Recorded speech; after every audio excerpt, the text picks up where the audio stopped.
everybody, and welcome back to another video from HSTV, and this video is going to be my official 1-year review of Samsung's Galaxy Tab S7 Plus. Now, over the past year at medical school, I have been using this tab pretty much every single day, and I think it's really important that we now review some of the changes that Samsung has brought in and whether this tablet is still worth buying in October of 2021. The Tab S8, there's rumours about it being released between January and March next year. There's still a bit of a wait and it's going to be pretty expensive, I'm sure, when it comes out. So is this tablet the one for you? I hope I can help you decide. We're going to go over every aspect and talk about all the updates and changes that have been brought in recently so that I can give you the most up-to-date and latest review of this tablet. So without further ado, please do like this video and subscribe to the channel for more videos. Let's get into it. So first of all, let's talk about the physical aspect. So really any wear and tear over the past year. And I'm really happy to say that I've not actually noticed any significant changes to the physicality of the tablet. Now, that includes the screen. So I didn't put on a screen protector. There's still no scratches on it. Very good touch screen still, quite snappy. Fingerprint sensor is still working really good. The buttons are also fantastic still. On the back side where we charge the S Pen, that is still working very good as well. Now, I do have to say this is a lot of this is down to how the user uses the tablet, and I'm pretty, I'm quite a careful user, I would say, as in, I've not dropped it anywhere. I've been very careful when I'm handling it. I've also kept the keyboard book cover on it constantly, so maybe that's also made a difference. And on the topic of the keyboard book cover, it's also doing very good. The keyboard still works very nicely. The trackpad is all good. The magnetic connection, very snappy, very quick and easy to use as well. Charging port, still very good. Charges pretty much the same as it did a year ago. So really not many changes on that front, and I think on a physical aspect, it's done very well. So let's talk a little bit about the S Pen. Now, the S Pen nib, I have not changed. A lot of you have been asking me this, but I've just not felt the need to change it. I, still feel that it works just like a normal pen, and kind of as it did a year ago as well, actually. So I didn't feel the need to change it. If at some point I do, I will be sure to update you guys. Other than that, the S Pen, the charging is fantastic, gives a very long life, and I think what makes that better is that every time I'm not using it, I just put it on the charging at the back because I think it's more secure on the keyboard book cover anyway. But yeah, in terms of that, never had an issue with it kind of running out of charging. That's all good.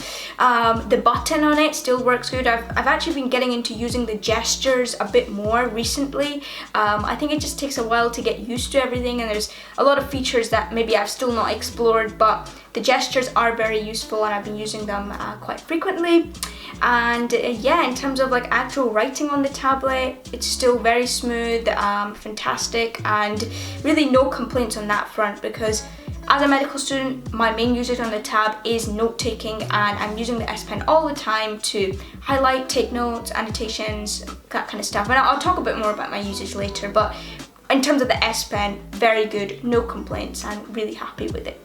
So let's actually talk about my usage. So I've mentioned this, but I am a medical student. So a lot of you might be familiar with this, that we have a lot of work to get through. So especially this year when everything has been online, watching lectures, annotating lecture slides, importing PDFs, making notes, summary posters, all of this kind of stuff has been done on the tablet. And if that wasn't enough, all my video calls and that kind of virtual meeting side has also been done on the tablet, and I pretty much use it all day. Like, it's my main thing that I use. And even when I'm watching lectures on my computer, I'm always like taking notes on my tablet, so it's pretty much in use the whole day. And I think it's important to talk about battery life here, because if I am using it all day, and all day meaning maybe from like 9 in the morning to 6, 7, 8 o'clock at night with a few breaks in between, I'm not having to charge it at all as long as I have it on a full charge and I've charged it during the night. So 100%, it lasts me the whole day, and I don't have to worry about it running out of charging, which is really great. Now, I have to say that video calls seem to drain the battery life a lot quicker, so on days where I have more live sessions, I might charge it occasionally during the day as well, just to stay on the safe side.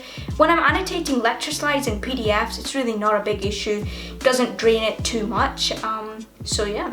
And while we're talking about my usage, it would be very wrong for me not to bring in Samsung Notes at this point. Samsung Notes has been a godsend tool. I use it every day. All of my university work is done on there. You know, I'm importing PDFs, I'm making summary posters, I'm highlighting things. If I need to jot something down or take any brief notes, whatever, it's all done on Samsung Notes. And I've made like folders for last year's stuff and now for this year as well. So it's all organized there, and the best thing is I've synced it across my phone and my computer, so I have access to all my notes offline as long as I've synced it all up.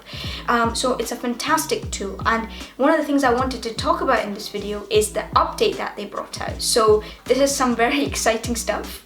So one of the big changes that Samsung brought out in Samsung Notes' latest update is the fact you can do full screen mode. Now, there was a lot of criticism with this tablet when it came out, especially with the aspect ratio, and a lot of people were saying that the app compatibility on the tablet is not great, but I really think that Samsung is changing that. I never felt this was a big issue in the first place, but for those of you who might have thought this was a make or break feature, you can actually do full screen mode on the tablet when you're using Samsung Notes, so you can take advantage of the full screen, because it is it's such a nice screen, and it's so good that we're able to use all of it now.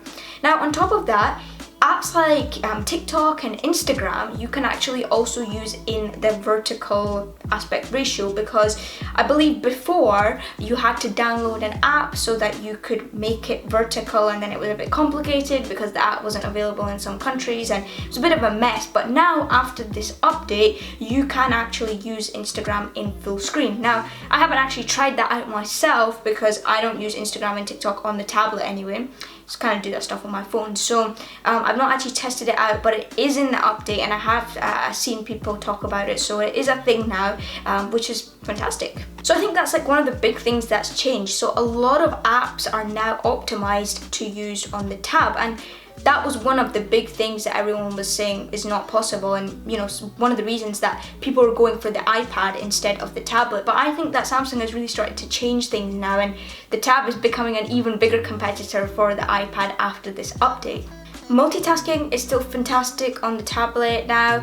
I'm going to talk a little bit about Samsung DeX here. I personally haven't used Samsung DeX at all over the past year. I think the main reason for that is because I do a lot of collaboration with my computer, my PC and my tablet, so I don't feel the need to use Samsung DeX on my tablet. But I think that's definitely something that I want to adventure into a little bit more, and maybe I can give you guys a bit more detail about that over the coming months. I think that overall multitasking on the tablet is fantastic. You can have 3 tabs open at once, and that's great. A lot of the time I might be watching a lecture, taking notes, and then noting stuff down, you know, somewhere else, and then it's fantastic. It's just great that I can move them around, and it's super snappy and quick and just really convenient to use. Now, I bought the 128 GB model, and I've used about 45 gigabytes over the past year. But the best thing is I have a peace of mind there that I can actually extend my storage if I need to over the coming years. So this is not a tablet that you upgrade after a year. This is really something that you can use for a few years quite easily and stick to, because after all, it's a very expensive buy, and it's still expensive even after a year. So I think it's great to have that kind of long-term attachment with a device like this, especially for students. I think it's a great buy. And one of the things that maybe the iPad lacks, now I know that this video is not about the iPad, but I think it is important to bring in competitors, especially ones like the iPad, where you can't actually extend storage, and it's something that you might have to upgrade almost every year or every 2 years. So I think the tablet on that front wins. And while we're on the topic of winning, I genuinely believe that the Tab S7 Plus has the best screen out there on any tablet or laptop. Genuinely, it is beautiful. The 12.4-inch display along with the AMOLED, it's a perfect combination. Whether you're watching stuff on Netflix where the colors are fantastic, really nice experience, or if I'm just working and I'm on like Complete Anatomy 22 or whatever, and I'm kind of navigating through things, it's fantastic. And I think it makes a big difference to your experience when you're using a tablet like that, and I think it's really, really worth the money on that front. And as we're coming to the end of the video, I think it is important to talk about some of the things that I think could be improved in the tablet. I know that 90% of this video is basically me saying the tablet is wonderful, brilliant, fantastic, go and buy it, it's worth the money. But it is important to talk about some of the things that bug me occasionally. One thing is not really strictly to the tablet, but more the keyboard book cover. I would love to see a backlit keyboard. Really, sometimes students have to work in the dark, and although my typing skills are pretty good and I can type most of the time without looking at the keyboard, I would like something backlit. That would be a nice feature, definitely. Another thing that I think would be really useful is to have more ports on the tablet. So right now we just have a C cable port, but to actually have maybe a HDMI or a USB at least would be fantastic. It would just, put a new level to the multitasking abilities to the tab. I think I get it, it might be leaning more towards a laptop at that point, but on a tablet, I don't see why not. So Samsung, hear me out, try and bring these changes in your next tablet. And that is it, guys. So if you want a really powerful, spectacular display tablet that you can multitask on, and it's fantastic for entertainment, studying, work, uni, everything, then I really do recommend the Tab S7 Plus. I take it about with me everywhere. It's so portable, easy to handle. I carry it to uni and back, and at home I'm carrying it around, and with the keyboard book cover and everything. I know it's expensive, it's still expensive, but I do think it is worth the money. And if you are confused still, even after watching this video, if you should buy the iPad or the Tab S7 Plus, then I really do hope that I persuaded you towards the right option, and this video has helped you to decide. And yeah, guys, I will see you all in my next video. Let me know your experiences of using the tablet down in the comments. I'd love to hear your experiences as well. And that's it. I will see you all in my next video. Goodbye.